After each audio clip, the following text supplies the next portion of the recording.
Well, hey everybody, some of you have already heard, but we got some big news to share with you that really has caught us by surprise. It's happened over the last few days, and that was only a taste of the whirlwind that we're about to encounter. So I'm gonna let my wife give you all the details. So bottom line is, we have a baby. She is a month old. She's covering her face. She is a month old, and she is on the West Coast. So yeah, we have a baby. We have a baby. We have a baby. Tuesday night, late Tuesday night, our agency that we adopted Isla through sent our adoptive little network a message, a few families a message, and told us about a baby that was born out on the West Coast, and she has Down syndrome. She is on oxygen. She has a heart issue. She's on a feeding tube. And she was born to parents that are from Isla's country. And they came here to deliver, hoping to give her a life that they knew that she couldn't have there, give her medical options to repair the heart, and just to give her the best shot at life. They wanted to do an adoption plan, but they have had trouble finding families that could come forward and want to adopt. So they asked us if we were interested, and we said yes. At the time, we didn't know even if it was going to be able to happen, because their visas expire soon, and they have to go home. So the adoption needs to be finalized quick. Our home study can be updated, and so the original plan is, if we got the okay to move forward, that we would be looking to bring this little girl home. It's a girl. Did we say that? I don't know. It's a girl. That we would be bringing her home in about six weeks.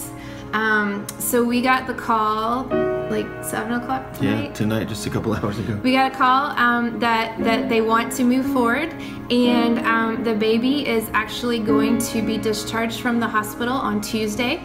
So like this Tuesday. Yeah, like 4 days. I don't even know what day it is. And the birth mom does not feel comfortable bringing her back to her living situation right now. So they want to sign over temporary guardianship to us, and then have custody of her until the adoption is finalized. So temporary guardianship is transferred to us on Tuesday. Meaning we're there on the West Coast Tuesday. To get this baby, and then one of us, probably me, stays out there until the adoption is finalized. So yeah. So there's a lot of questions that we have. We don't have all the answers yet. There's a lot of blanks to fill in. Right. Some of those blanks are logistics. You know, how do we live on two separate coasts for a few weeks? Right. You know, what do we do with our kids while we kind of go back and forth? How do I get to spend time out there and Kelly get to spend time here, and then how do we switch? Do we do it where we're just basically passing each other in the air? How do I be in two places at once? Because I need to be here in Virginia to finish our expedited home study update. But obviously, like, I have custody of this child that can't leave state lines on the West Coast. So how to be in two places at once? Yep.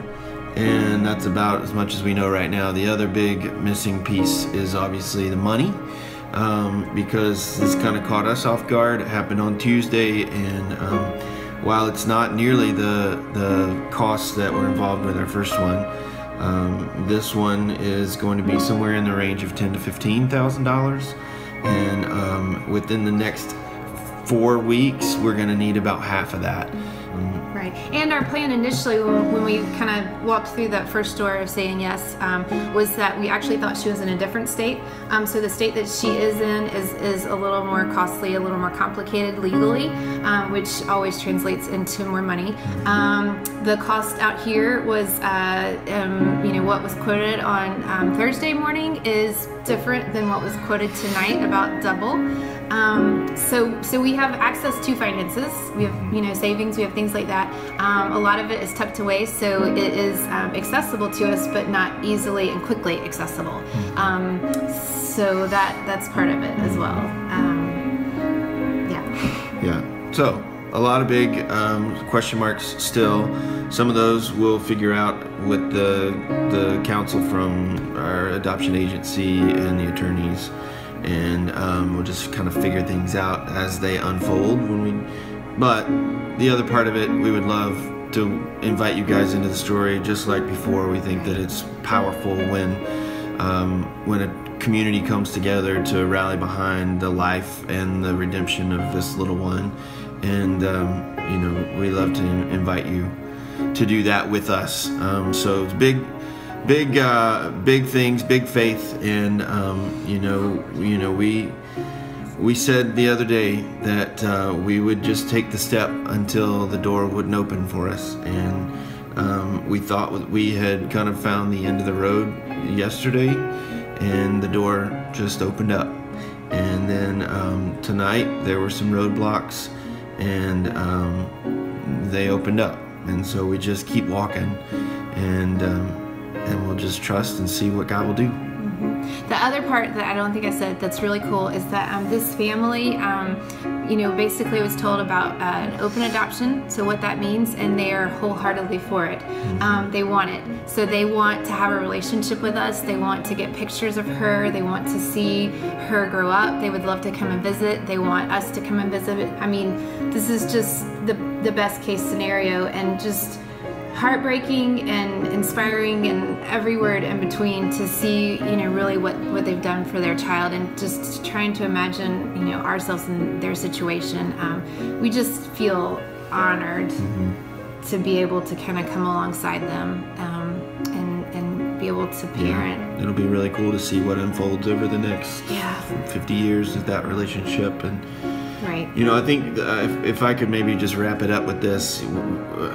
Maybe a month ago, I was laying out in the hammock and doing a little Bible study, and this passage was just one of the passages I was reading in Psalm 77, and it just simply is kind of a retelling of how God rescued Israel as they were fleeing Egypt, and you know, it's the verse toward the end of the chapter says that you prepared a way that nobody had even seen because your way was under the sea, and I think that that's kind of what we are discovering through this, how true that is that the way that God prepares for us is really almost never something that we could have prepared for on our own. Right. And we know that He has opened every single door as we've just waited for Him to show us, and we are trusting that His way will be revealed to us, even if it means crossing a giant ocean, or you know, crossing the country literally to make it happen.